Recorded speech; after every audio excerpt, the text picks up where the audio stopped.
Hello everyone and a very warm welcome to you all in NCERT MCQs दुनिया। तो आज के इस क्लास में हम बात करेंगे चैप्टर 6 रूरल एडमिनिस्ट्रेशन, जो कि सिविक्स यानी पॉलिटी का चैप्टर 6 है।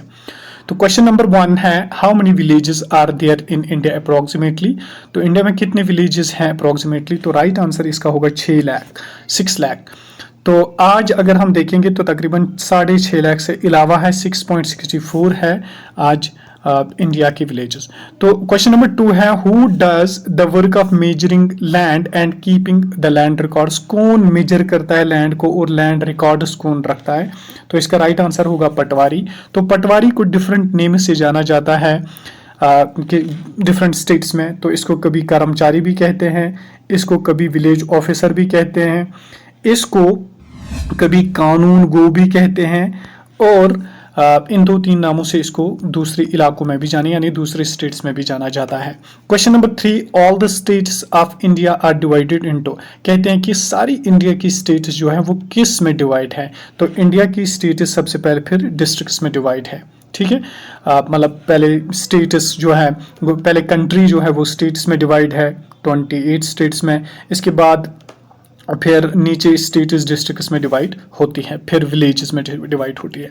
Question number 4, Nagar panchayat has a term of. कहते हैं कि नगर पंचायत जो है इसका टर्म पीरियड क्या होता है। तो इसका राइट आंसर होगा 5 ईयर्स। जिस तरह से इंडिया के इलेक्शंस 5 साल में होते हैं यानी एक बार होते हैं, इसी तरह से म्यूनिसिपल कॉर्पोरेशन या पंचायत इलेक्शंस होते हैं वो 5 ईयर्स इनका टर्म पीरियड होता है। 5 ईयर्स के बाद दोबारा इलेक्शन किया जाता है। तो नगर पंचायत टर्म इसका है 5 years. Question number 5, the gram dash dash prevents the panchayat from doing wrong things like miss using money और फेवरिंग सर्टन पीपल। तो क्या उसको कहते हैं। तो इसका राइट आंसर होगा ग्राम सभा। ग्राम सभा जो पंचायत को हेड करता है, पंचायत को डील करता है कि उनको मिसयूज नहीं करना चाहिए पैसों को और फेवर नहीं करना चाहिए किसी भी अपने को। Question number 6, the panchayat raj system was adopted to. कहते हैं कि पंचायत राज सिस्टम किस लिए बनाया गया था, किस लिए अडॉप्ट किया गया था पंचायत राज सिस्टम। तो इसका राइट आंसर होगा decentralise the power of democracy. Decentralise the power of democracy, ताकि लोकल लेवल पे जो है गवर्नमेंट एडमिनिस्ट्रेशन कर सकती है, पीपल उसमें टेक पार्ट ले सकते हैं, पीपल ज़्यादा से ज़्यादा डेमोक्रेसी में बिलीव करने लगे। Question number 7, who is called a revenue officer. कहते हैं कि रेवेन्यू ऑफिसर किसको कहते हैं। तो रेवेन्यू ऑफिसर कहते हैं तहसीलदार को।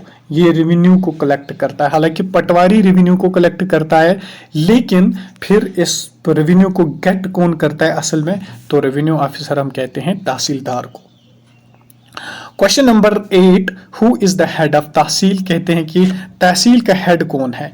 तहसील का हेड होता है डिस्ट्रिक्ट कलेक्टर। कौन होता है। तहसील का हेड होता है district collector. Question number 9, the primary part of the 3 tier system of panchayat Raj is. कहते हैं कि प्राइमरी पार्ट क्या है जो 3 टायर पंचायत सिस्टम है, तो उसका प्राइमरी पार्ट क्या है। सबसे पहले समझेंगे हम 3 टायर सिस्टम क्या होता है। देखिए, एक होता है ग्राम पंचायत, जिसको हम विलेज लेवल कहते हैं। ग्राम पंचायत ये विलेज लेवल पे होता है। इसके बाद होते हैं दूसरी टायर इसमें यानी पंचायत राज में पहली होती है ग्राम पंचायत जो कि विलेज लेवल पे होती है। फिर होता है दूसरा जिसको हम कहते हैं ब्लॉक लेवल पे। ठीक, फिर होता है तीसरा डिस्ट्रिक्ट लेवल पे। तो डिस्ट्रिक्ट लेवल पे जो होता है इसको हम जिला परिषद कहते हैं और इसको ब्लॉक समिति कहते हैं या इसको जनपद भी कहते हैं। ठीक, तो ये 3 होते हैं। तो कहते हैं कि जो प्राइमरी पार्ट होता है उसको हम क्या कहेंगे। तो इसका राइट आंसर होगा विलेज पंचायत, क्योंकि विलेज पंचायत जो है वो सबसे पहला टायर होता है, फिर इसके बाद ब्लॉक, फिर उसके बाद district. Question number 10, district collector is also known as. कहते हैं कि डिस्ट्रिक्ट कलेक्टर जो होता है उसको हम क्या कहते हैं। तो इसका राइट आंसर होगा तहसीलदार। डिस्ट्रिक्ट कलेक्टर होता है। ठीक, डिस्ट्रिक्ट कलेक्टर तहसीलदार, उसको रेवेन्यू कलेक्टर भी कहते हैं तहसीलदार को, क्योंकि रेवेन्यू कलेक्ट करता है, और डिस्ट्रिक्ट कलेक्टर भी इसी को कहते हैं। Question number 11, name the person who inherit the property of a person after his death. कहते हैं कि कौन इनहेरिट कर सकता है डेथ के बाद अपने पेरेंट की वरासत को। ये तो हिंदू सक्सेशन एक्ट का क्वेश्चन है। पहले सिर्फ सन करता था, लेकिन अब sons, daughters and their mothers भी कर सकते हैं। सब के सब इसमें से ले सकते हैं। Question number 12, SHO stands for. तो SHO का राइट आंसर होगा station head office, station house officer. Question number 12 का ए आंसर होगा। Question number 13, the dash dash is responsible for calling the meeting of Gram Sabha and Gram Panchayat and keeping record of the proceedings। कहते हैं कि ग्राम सभा और ग्राम पंचायत में कौन meetings को कॉल करता है और रिकॉर्ड कौन रखता है। तो इसका राइट आंसर होगा सेक्रेटरी। तो ग्राम पंचायत में सेक्रेटरी होता है VLW। ये क्या करता है, ये रिकॉर्ड करता है जो वहां पे डिस्कस होगा और मीटिंग बुलाता है। Question number 14, patwari is also known as. Patwari को क्या कहते हैं? देखिए ये तीनों नाम आ गए, लेखपाल, कर्मचारी और village officer, all of them. और इसके अलावा इसको कानून गो भी कहते हैं, कानून गो भी कहीं पे कहते हैं, ठीक, कानून गो।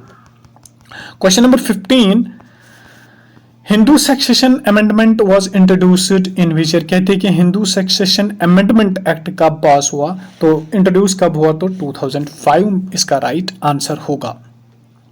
Question number 16, Panchayati Raj system is. कहते हैं कि पंचायती राज सिस्टम क्या है, तो इसका राइट आंसर होगा ए कॉन्स्टिट्यूशनल एस्टेब्लिशमेंट। ये कॉन्स्टिट्यूशन के तौर पे एक लोकल गवर्नमेंट की हैसियत से बनाया गया, तो ये एक कॉन्स्टिट्यूशनल एस्टेब्लिशमेट है, ठीक। हालांकि ये सबसे पहले कॉन्स्टिट्यूट में नहीं था, यानी जो इंडिया ने आज़ादी के वक्त 1947 में कॉन्स्टिट्यूशन बनाया उस वक्त ये नहीं था।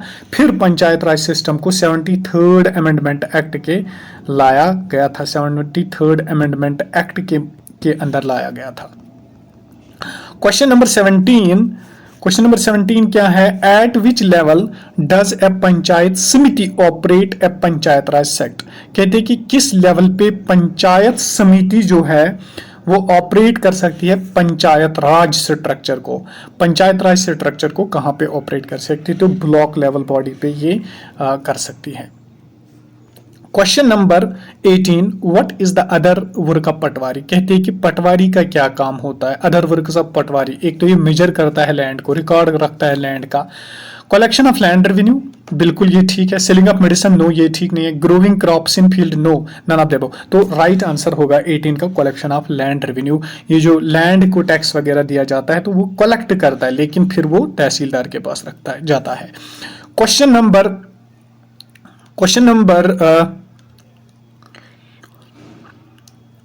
19, SHO is the head of. कहते हैं कि SHO जो है वो किसका हेड है।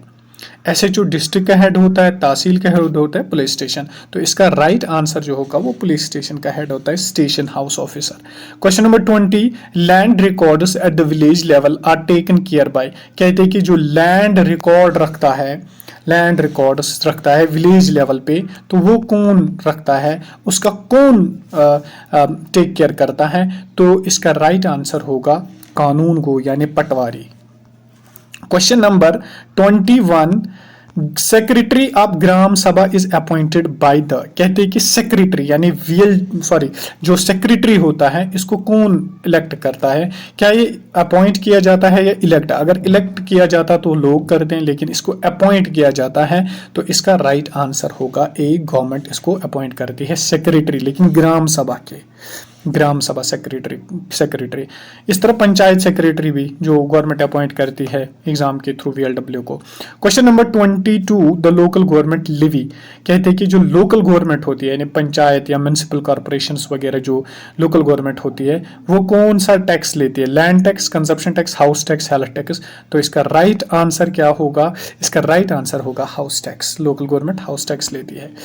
Question number 23, dash dash is the highest officer of education department in the district. कहते हैं कि ये हाईएस्ट एजुकेशन जो होता है डिस्ट्रिक्ट इंस्पेक्टर ऑफ स्कूल होता है, हाईएस्ट एजुकेशन ऑफिसर होता है डिस्ट्रिक्ट में कौन, district inspector of school. Question number 24, the panch is called to the members of. Panch किसको कहते हैं? क्या वो ग्राम सभा के मेंबर्स होते, पंचायत मेंबर्स होते, जिला परिषद के होते, ब्लॉक समिति के होते? तो इसका राइट आंसर होगा वो पंचायत मेंबर्स होते हैं। 24 का सी आंसर राइट होगा। Question number 25 and this would be the last question. इसके साथ आप आंसर्स भी देख सकते हैं। तो वीडियो अच्छा लगे तो वीडियो को जरूर शेयर कीजिए और कमेंट कीजिए, लाइक कीजिए जरूर। अच्छा, question number 25, maintenance of law and order is the responsibility. कहते हैं कि मेंटेनेंस, लॉ एंड ऑर्डर कौन करता है सोसाइटी में, ठीक? तो वो तो आपको पता है, उसका राइट आंसर होगा पुलिस। पुलिस तो लॉ एंड ऑर्डर करता है। Thank you so much.